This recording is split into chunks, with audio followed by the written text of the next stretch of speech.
నిన్న అఖిలపక్ష సమావేశం జరిగిన తర్వాత భారత విదేశాంగ శాఖ మంత్రి జయశంకర్ ఒక ప్రశ్నకు జవాబుగా భారత్ ఒక బ్రోకర్‌లా అనగా మధ్యవర్తిలా వ్యవహరించలేదని స్పష్టం చేసినాడు. అనగా ఇరాన్ మరియు అమెరికా దేశాల మధ్య కాల్పుల విరమణ కోసం పాకిస్తాన్ మధ్యవర్తిత్వం వహిస్తున్నటువంటి సందర్భాన్ని దృష్టిలో పెట్టుకొని ఒక దళారీ లాగా మధ్యవర్తి పాత్రను భారతదేశం పోషించజాలదు అని కటువైనటువంటి విమర్శ చేయడంలో గల అంతర్యం ఏమై ఉంటుంది అంటే ఆయనకున్నటువంటి పాలసీ ప్రకారంగా ఆయన చెప్తే చెప్పవచ్చు భారతదేశానికి సంబంధించినటువంటి ఈ సందర్భంలో అనగా భారతదేశానికి సంబంధించినటువంటి ఎల్పిజి నౌకలు హార్మూజ్ జలసంధి దగ్గర దిగ్బంధనము చేయబడినటువంటి ఈ సందర్భంలో గత వారం నుండి చేస్తున్నటువంటి దౌత్యపరమైనటువంటి సంప్రదింపులలో ఎన్ని కారణాలు అయి ఉండవచ్చు అని అంటే ఒకసారి చూద్దాం. భారత్ దేశాన్ని ఇరాన్ తమ స్నేహపూర్వకమైనటువంటి దేశాల లిస్టులో భారతదేశాన్ని ఒకటిగా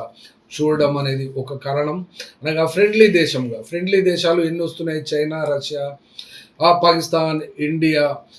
తదితర దేశాలునే సందర్భాన్ని బట్టి వాళ్ళ యొక్క పాలసీని వాళ్ళు నిర్ణయించుకుంటారు. అట్లాగే చురుకైనటువంటి దౌత్యము తాము చేసినామన్నటువంటి ఒక గంభీరమైనటువంటి ఒక పాత్ర మరియు ఒక క్లెయిమ్ను ఇక్కడ జయశంకర్ జరిపినటువంటి దౌత్య చర్చలు అనగా నిరంతరం ఫోన్లో అందుబాటులో ఉండి ఫోన్ల ద్వారా ఆ విదేశాంగ మంత్రితో చర్చలు జరిపిన మీదట ఆ యొక్క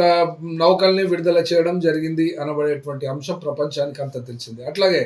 ఇండియాలో ఇంధన అవసరాల గురించి వస్తున్నటువంటి ఆ నౌకలను గనక ఆపినట్లయితే సరఫరా గనక ఎల్పిజి సిలిండర్లది ఆగిపోతే ఇరాన్ దేశం అర్థం చేసుకున్నటువంటిది ఏమిటి అంటే సంక్షోభం ఏర్పడుతుంది, ప్రజలకు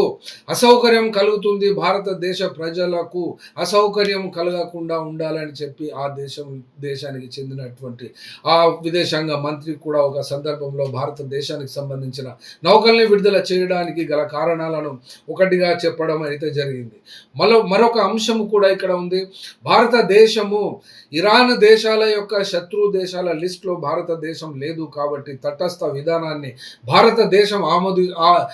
ఆచరిస్తుంది కాబట్టి ఆ యొక్క అంశాన్ని దృష్టిలో పెట్టుకొని కానీ ఇచ్చినటువంటి ఎక్స్ప్లెనేషన్ జయశంకర్ ఇచ్చినటువంటి ఎక్స్ప్లెనేషన్ కానీ మరి ఇతర కారణాల ద్వారానైనా కూడా ఆ యొక్క